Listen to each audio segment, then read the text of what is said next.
برشلونة قد يضحي بهذا اللاعب ضمن صفقة باستوني. يتمسك نادي برشلونة بالتعاقد مع مدافع انتر ميلان أليساندرو باستوني هذا الصيف، وقد حصل على موافقة اللاعب الدولي الإيطالي، لكن العقبة الرئيسية تكمن في تقييم انتر ميلان الصارم البالغ 70 مليون يورو.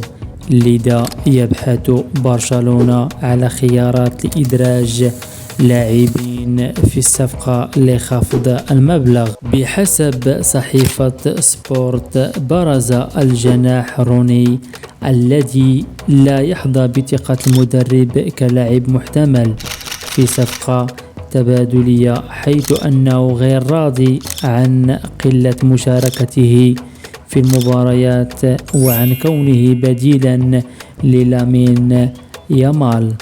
تبلغ قيمة اللاعب السويدي الشاب 15 مليون يورو، مما قد يخفض سعر الصفقة على النادي الكتالوني.